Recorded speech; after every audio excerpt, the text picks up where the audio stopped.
সরাসরি আপনাদের সাথে যুক্ত রয়েছি দেশজগৎ থেকে, রাজধানীর যাত্রাবাড়ি বিবির বাগিচা এলাকা থেকে। এই বিবির বাগিচা এলাকার ১ নাম্বার যে রোডটি রয়েছে, এই রোডেই ইকবাল নামের এক ব্যক্তিকে আজ কুপিয়ে আহত করা হয় রাত ঠিক ১০টায়, এবং পরবর্তীতে ঢাকা মেডিকেল তাকে নিয়ে যাওয়ার পর রাত ১১টার দিকে চিকিৎসক তাকে মৃত ঘোষণা দেন।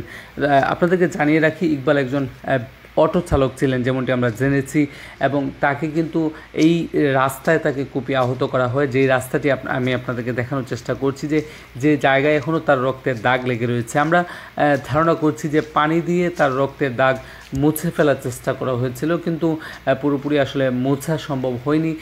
এখনও রাস্তার মধ্যে কিন্তু দাগ লেগে রয়েছে, এবং এই রোড সেই রোড, যে রোড বিবির বাগিচা ১ নাম্বার রোড, এই রোডেই তাকে কুপিয়ে আহত করা হয়, এবং পরবর্তীতে ঢাকা মেডিকেল নিয়ে যাওয়ার পর চিকিৎসক তাকে রাত ১১টায় মৃত ঘোষণা দেন।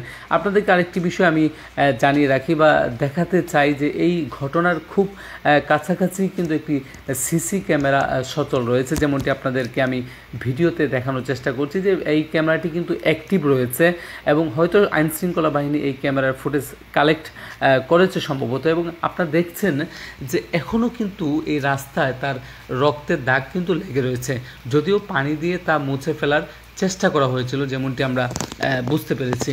আপনাদেরকে জানিয়ে রাখি, এই ইকবালের স্ত্রী, তিনি কিন্তু আসলে বলছিলেন যে হয়তো শত্রুতার জেরে, পূর্বে শত্রুতার জেরে তার সাথে এমনটি হওয়ার সম্ভাবনা রয়েছে বলে তিনি ধারণা করছেন। এবং আমরা হয়তো আইনশৃঙ্খলার বাহিনীর কাছেও আমরা জানতে চেয়েছিলাম, তারা বলেছিলেন যে সুনির্দিষ্টভাবে আসলে তারা এখন বলতে পারছেন না, যেটি তদন্ত সাপেক্ষে তারা বলবেন, এবং তারা এই এলাকার যে আলামত যেগুলো রয়েছে, সিসি ফুটেজ থেকে শুরু করে, সেগুলো তারা সংগ্রহ করছেন, এবং পরবর্তীতে তারা আনুষ্ঠানিকভাবে তারা জানাবেন আসলে ঘটনার সূত্রপাত বা অপরাধী কারা বা অপরাধীদের বিষয়ে তারা বিস্তারিত হয়তো পরবর্তীতে বলবেন।